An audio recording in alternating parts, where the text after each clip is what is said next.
I'm Dweezil Zappa, and you're watching Talk and Roll.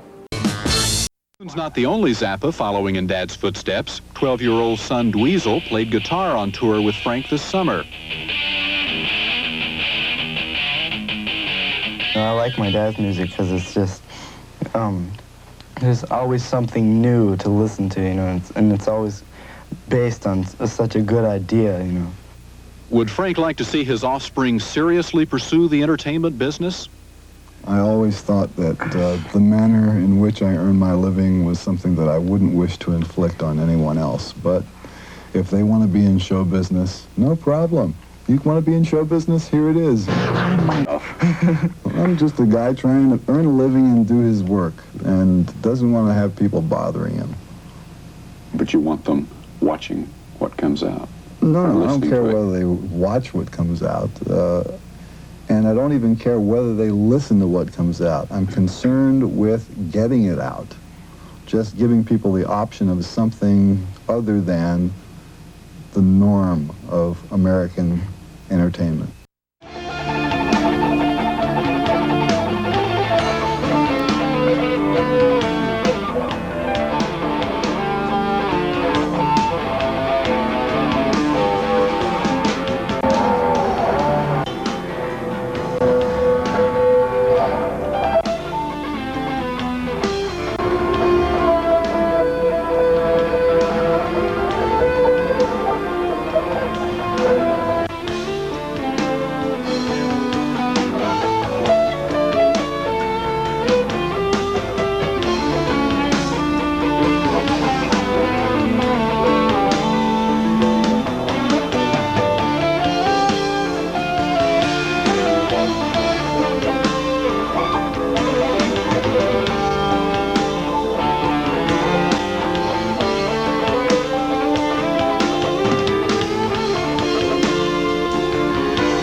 I just wanted to say thank you to all of you who have supported Frank for all of these years.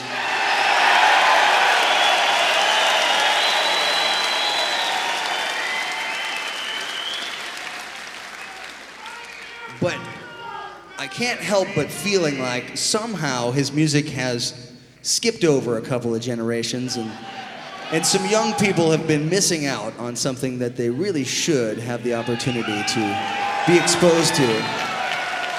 And when it all comes down to it, isn't it just about exposure?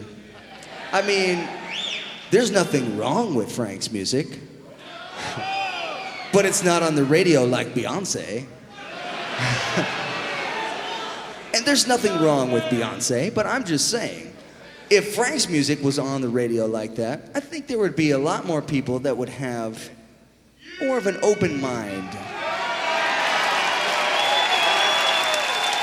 It's sort of like that quote that Frank said, the mind is like a parachute. It doesn't work unless it's open.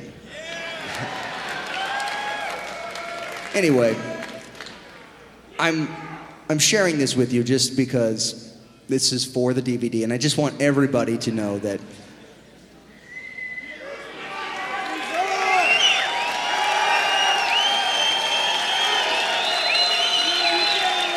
it means a lot to me and my family.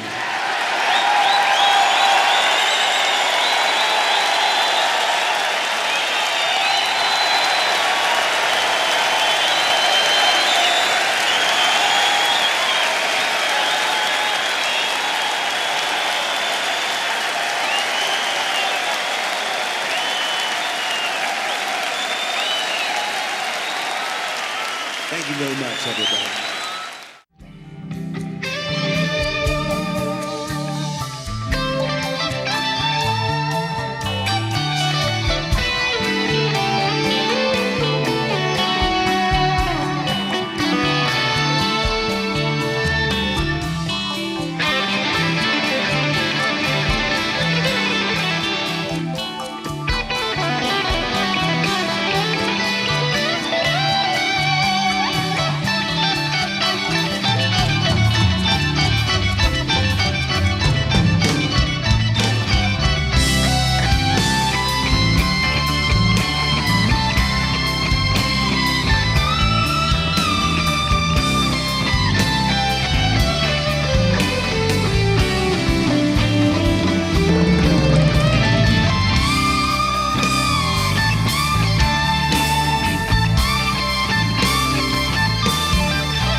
Hello, and welcome to another edition of Talk and Roll. Tonight on Talk and Roll, we have the son of a guitar slinger, who's a guitar slinger and is on his own right. It's Mr. Dweezil Zappa. Hey, how you doing? Good, how you doing? And you're here. How many tours have you done so far, Dweezil, over the We years? started in 2006, and we've done at least 2 to 3 tours a year since then. So we've played, a couple thousand shows at this point. Because you've been playing guitar since I would think the late 70s. I actually really started playing guitar when I was 12, so it was about 81, 82. What took you so long to start the tours? Why did it take so long? Well, it wasn't something that was a predestined thing for me to do, but I felt like over the years, my father's music sort of wasn't as well recognized as I thought it should be by people that were my age and younger. So there's a lot of people that aren't that familiar with with his music or his total musical output. A lot of people think of his music as novelty music because they've heard Valley Girl or Don't Eat the Yellow Snow. But if they've never discovered beyond that, you know, they sort of put him in the same category as Weird Al Yankovic and stuff like that, you know. So. Ouch. Well, actually, Weird Al Yankovic's pretty talented, He is, but he you know, is, it's yeah. still That's definitely novelty, you know.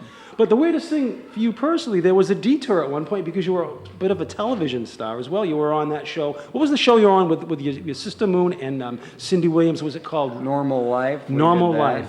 Yeah. How did you get hooked up in television like that? I don't know. We just get calls to try stuff out every now and again, and it's just part of, you know, making your way through life, different experiences, you know.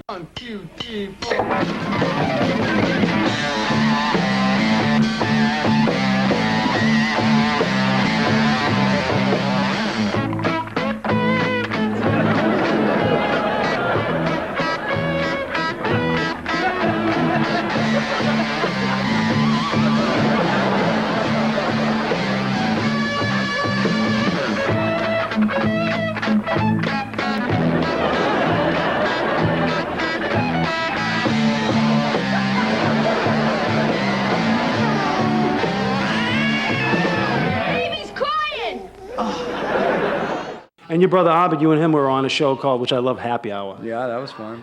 I always was one of, it was like to me it was like a throwback because I'm always under the impression when I see the old shows that, like on Hollywood Squares in the 60s, they'd have during the break some of the people on the show that were hosts would have a couple of drinks to loosen them up because it was pretty wild. Was it kind of like that with those people on that show?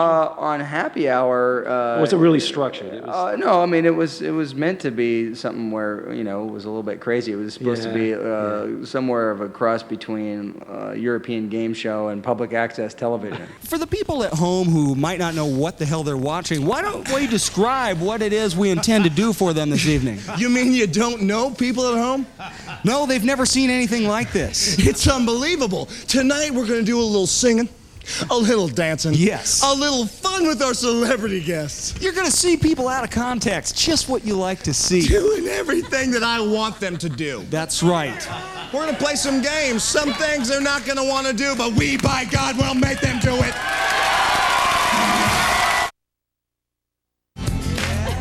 You couldn't be that man that I adore.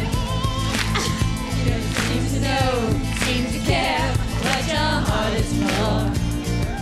But I don't know him anymore. Nothing where he used to lie. Our conversation has run dry. That's what's going on. Nothing's fine, I'm torn. I'm all out of faith. This is how I feel. Sexy ladies. Rolling right in shame. Lying naked on the floor. You should never change into something real.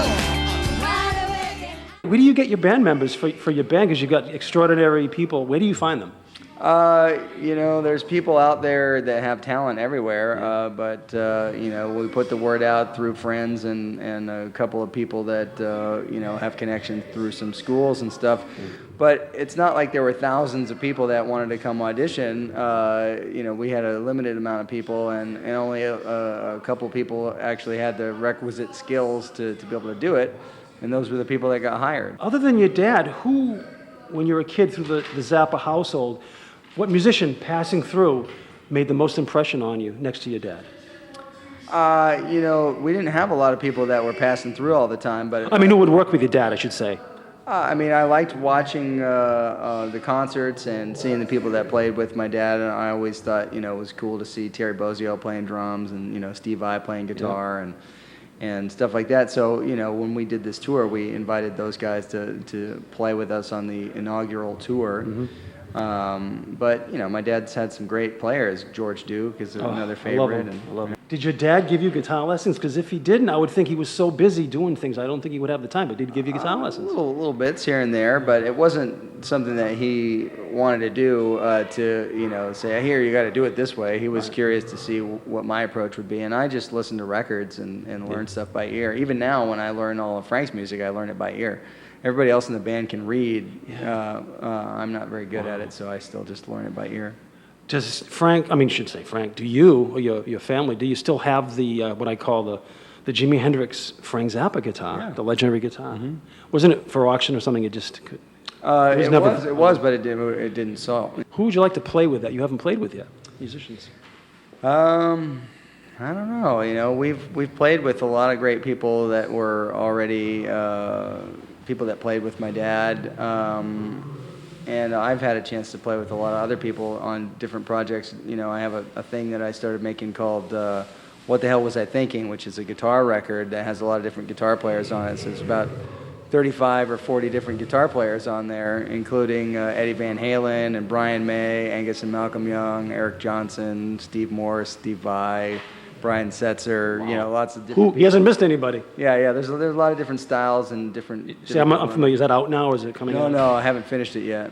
Also, as if you're not busy enough, you've been doing a few shows on the, I guess it would be considered Buddy Guy arranged Experience Hendrix tour. Could you tell me about that? Well, that one's actually run by Janie Hendrix, and the Experience Hendrix tour is one of her properties. But Buddy Guy's part of it frequently, and I did play on it earlier this year, and that was a lot of fun. I Did a few shows. Yeah, I got to play with Eric Johnson for most of the stuff that I was doing. So. Think you'll be doing any more of those? Sure, if the invitation comes my Is way, that why how it not? works? Because Yeah. there'll be an East Coast swing, I think, that's going to be coming this way. That would be great to see you there. Yeah.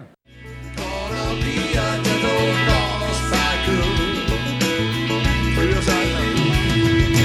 Moving to Montana soon. Gonna be a little toss Michael. Now what do you suppose one of those are? I don't know. Look out!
you have any recollections over the years of, let's say, like Don Van Vliet, Captain Beefheart, or Wildman Fisher? Or are you too young to remember him? I mean, Frank didn't want us around Wildman Fisher and stuff like that. The That's guy was true. actually a little Yeah, crazy. That's true. Forgot about that. And when we're little, you know, but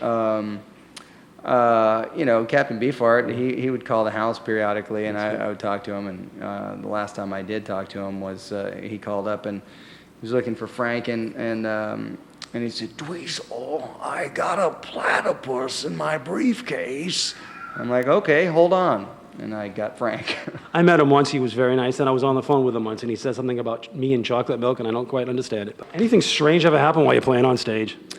Probably, you know, mostly things are pretty well under control. But we had a person in I think it was in Newcastle, Australia, who periodically we have people come on stage. We let them dance or do something, and so this individual was like a pre-op transvestite or something, and the person came on stage and tried to take one of my guitars with them as they were leaving, and so that was a little bit weird. One thing, this is, speaking of weird, this is a bit of a strange question, but I'll try it out anyway. Your dad was considered a wild man, and everybody always thought he was on drugs, and obviously he wasn't, right? How on earth, as far as you know, how did he manage to avoid getting dosed by some idiot in the 60s? Oh, well, it's not that hard to avoid if you... If someone hands you something, I mean, you just... Well, why would you just Well, a can of obviously... soda or yeah, something. yeah, no, I That's- mean, it was something that you just are, you know, making sure that you're dealing with all of your own food products and drinks and all that Yes. stuff. So, I mean, he didn't really have any reason to hang out with a lot of those kind of people that would try to do that stuff anyway. So. Because of the preconceived idea for some people was that he was on, you know, whatever. Well, yeah, but you know, even in the movie Baby Snakes, you see him telling people, you know, That's right, not that's to do right. drugs and all That's that kind of true. stuff. So Yeah. it's, but that's one of those things that unfortunately in the history of music and the way that the people who write for magazines like Rolling Stone and stuff like that, they want to perpetuate that kind of image. I mean, I think, you know, a couple of years ago they had an illustration of Frank where they had him holding a joint. And it's Really? just like, I never you saw know, that. completely stupid for that kind of stuff to be, you know. What are your future plans down the road? Don't know. Just gonna keep making projects that are fun to do, and hopefully have more time with my kids.